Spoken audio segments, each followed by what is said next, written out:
Teşekkür ederim. Thank you very much. I have 15 minutes, so I'll be very fast. The concepts are in English, and this is a new concept, and I will be trying to shift back and forth from English and Turkish, so I am very sorry. It's not my arrogance, but I sometimes forget the Turkish terminology. That is why I apologize in advance. Ultra-resistant schizophrenia concept is new, and we have this study. Other speakers are going to talk about this. Clozapine, we administer clozapine 7 to 70%, and they don't improve.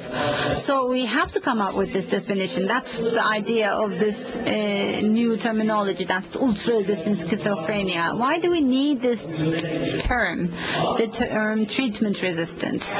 Some say that it creates a stigma. It stigmatizes people. It's like you are abandoning the patient. It's like he's not or she's not going to benefit from this treatment. This is kind of a conditioning.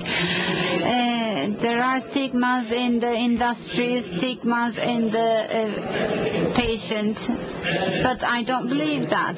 So we have to use this term, ultra-resistant schizophrenia. I think we have to use it. That's my belief. Why? Because although there are many advances in this area, there is still high failure rate. And let me give you an example of clozapine. And clozapine might have very serious side effects, and in order to use this drug, you have to justify the reason. That is, you have to justify the use of antipsychotic drugs with serious side effects. It might be an expensive drug, and you might have to justify it. And sometimes, when you're talking about treatment-resistant patients, you have to find or allocate more time for that patient. So you have to be able to address the clinical needs, including psychological and social needs of the patient. So for me, in my opinion, we have to use this concept. But then there might be dangers of using this term. The criteria still vary, and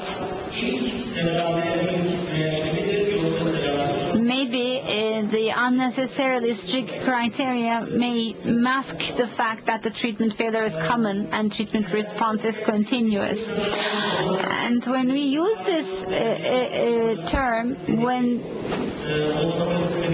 you see the clinical trials, there are no results, maybe it could create problems. İkinci sınıf antipsikotik seçiminde biraz zorluk olabiliyor hangisini kullanacağız diye. Doz olarak hangi doza çıkmamız lazım ki hastaya tedaviye dirençli diyelim. Mesela John Kane'in çalışmasını göstereceğim. Adam 60 miligram haldol veriyor. Şimdi veremiyoruz ki zaten düşürdüler dozunu. Maksimum doz haldol İngiltere'de 30 miligram, Kanada'da 20 miligramdır. Fakat o zaman 1988'de yayınlanan çalışmada en az 60 miligram mesela rahatlıkla kullanılabiliyordu. Şimdi yani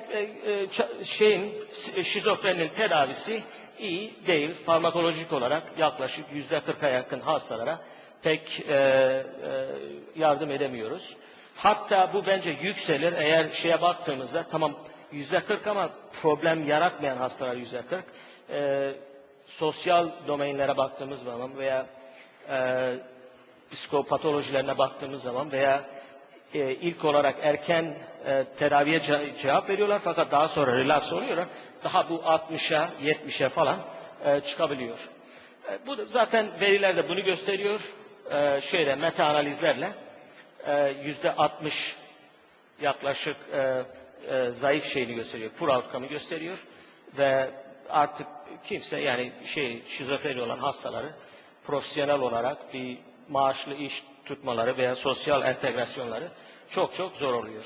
schizophrenic patients cannot have a job. They cannot. So first episode, there was a study of Lieberman, 70 patients with first episodes of schizophrenia, and 10% was refractory. That is, they couldn't respond to the treatment.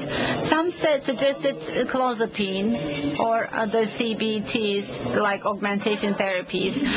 But good clinicians, when you ask it to good clinicians, they administer antipsychotic to the patient, and these good clinicians look these parameters and may judge that the prognosis of this patient is not good.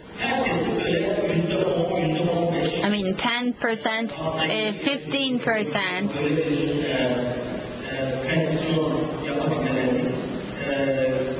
Is refractory to the disease, but there is no data, so we have still question marks with regards to using clozapine in the first episode. I mean, after the first episode, we still have question marks there. First generation antipsychotics, the same here. I mean, when you look into these results, and the poor response is obvious. So there is this variation of 20% to 50%. This is the percentage of those that did not respond to the treatment to FGAs, first generation antidepressants. This is a major health problem.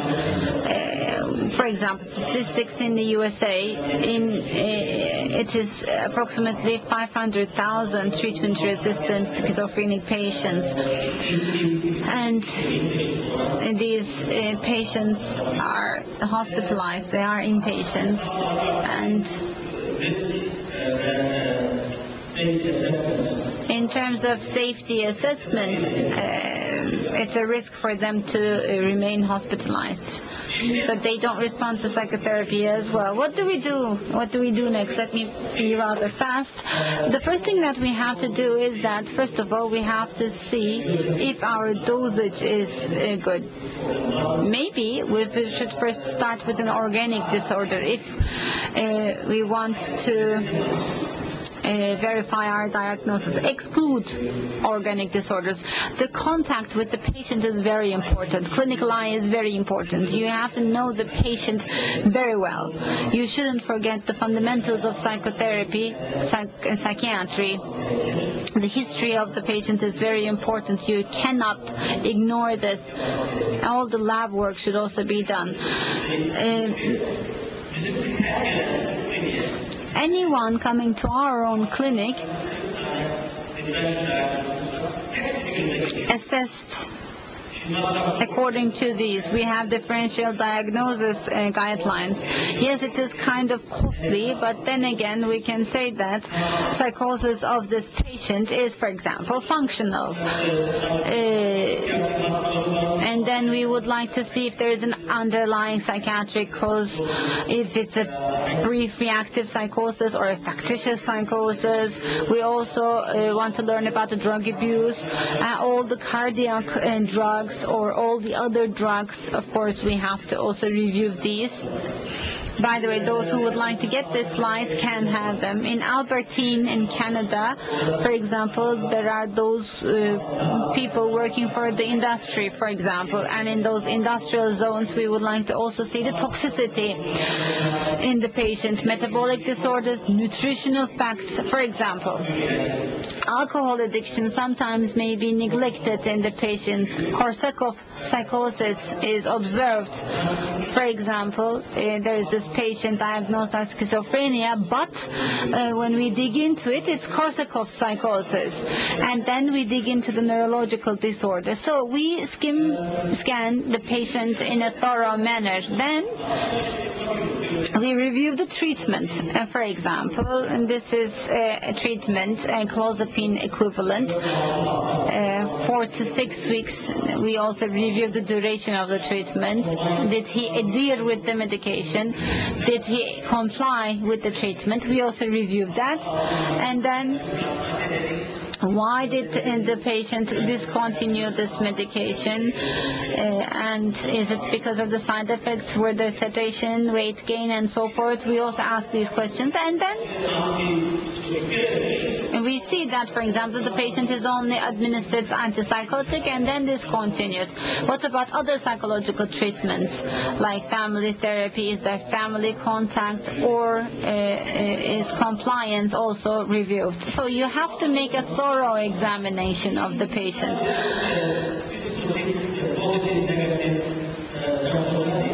Not only psychotic positive and negative symptoms, but more of a comprehensive symptoms were reviewed. This is our aim. We always do this.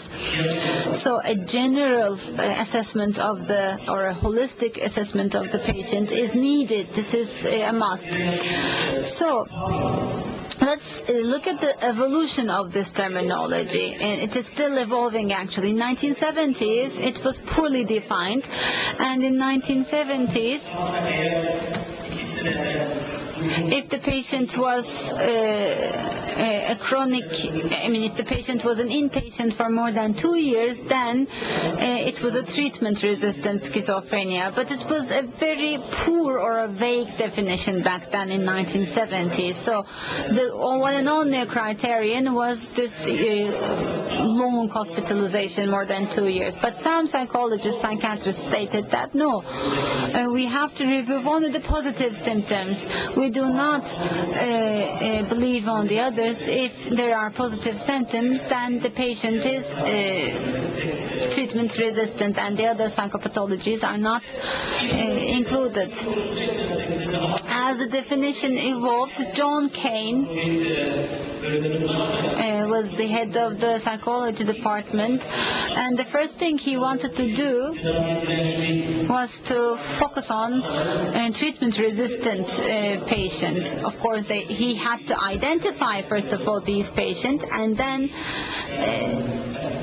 wanted to see the impact of clozapine in this group. Of course, clozapine is a very strong agent with lots of side effects, but it also has very good impact, positive impact. So, and by the way, these patients had dementia precox as well. No stable period of good social and occupational functioning in the preceding 5 years were also noted, so they were unable to work or be in a relationship. So for 6 weeks, more than 1,000 milligram a day of clozapine equivalent would be administered, and then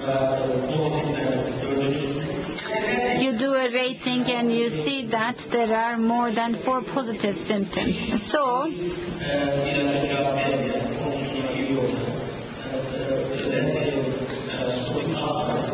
these are psychotic patients and that are included in his trial without no improved function. So for 6 weeks he administered them haloperidol, and the others were given clozapine. But he showed that it's only 30% the response. 1989'da işte clozapine. In 1989, FDA approved clozapine for treatment-resistant schizophrenia. It was indicated as that. But still, the definition evolves, and there's this breakthrough. He said, what should we do? How should we develop this concept of treatment-resistant schizophrenia?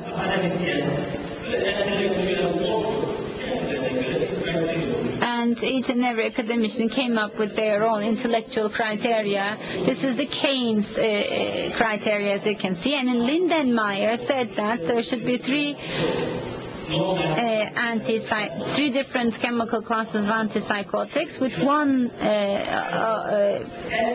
trial featuring an IM administration. Conley and Kelly, FDA's team kind of, these are people from the FDA's team, so at least 2 prior drug trials of 4 to 6 week duration with no clinical improvement, but still it is difficult. And this is the British criteria, which is more practical. The definition of treatment-resistant schizophrenia is that lack of satisfactory clinical improvement despite the recommended doses for 6 to 8 weeks of at least 2 APDs, at least one of which should be an atypical BPRS or other scales are not needed here. This is a much more practical approach from the British community. Of course, we still have to know the concept, the really pragmatic concept of treatment-resistant schizophrenia, because your clinical approach should be adopted accordingly. There are certain drawbacks. The most important drawback is that when you say it is resistant to schizophrenia, it seems that maybe people will be as resistant as they were in the same or in the upcoming 10 years, but it will change, it will vary. We said treatment-resistant schizophrenia, but what about in that group if there are certain people that are not as resistant as the others? So we came up with the staging. In the literature, for example, we have these stagings, stage 0, stage 1, 2, 3, 4.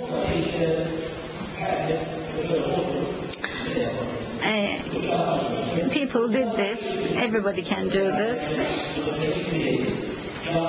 and this is not only for schizophrenia, but it is also for depression or any other psychotic disorder.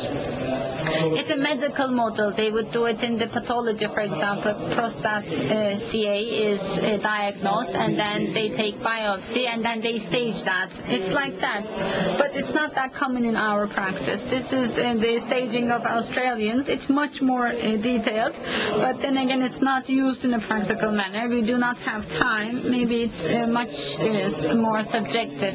It's not like the pathologist's report, so nobody uses this. So, this is my last slide. We said that we can come up with 4 different definitions, like those partially responding, those not responding, those with a resistant, those with an ultra-resistant schizophrenia, so that we can be more active in our treatment. We could allocate more time in terms of their social improvement, in terms of their psychological improvement. This is our criteria. These are our criteria.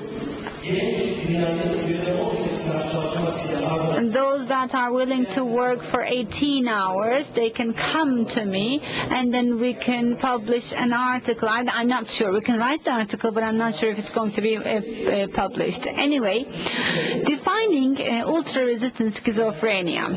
So, failure of 2 or more non-clozapine antipsychotics. I mean, given at chlorpromazine equivalent dose of 600 milligrams during 6 weeks. And ongoing clozapine treatment at least for 12 weeks. Stable dose should be at least 4 weeks. And then the clozapine plasma levels should be over 1,000 millimoles per liter. And then we also wanted to look at the PANSS score. And this is how we optimize that score. And then they criticized us for using puns. If you are anxious, then it could be 75. And then we said that only the positive symptoms could be included, because without the positive symptoms you cannot talk about the ultra-resistant schizophrenia. And then there is a social occupational function assessment score, which should be, this is a SOFA score, which should be below 51. This is not included in the literature, but we are lobbying for this, because some say that this is blah blah, some say that this is not that important, some say that it will create a paradox, and some say that, I mean, why do you keep these patients waiting for so long? He will take 2 antipsychotics and you're going to follow them up. No, but I give them time, 2 weeks, 4 weeks, and there is this familial history, and it does not improve. It is treatment resistant. I know this. If you have an intervention, write it. That's what they say. So that is why we're looking forward these criteria. And we're kind of pessimists at this point. As a psychiatrist, maybe we should be much more positive. Our attitude should also be adjusted accordingly, but I hope that in time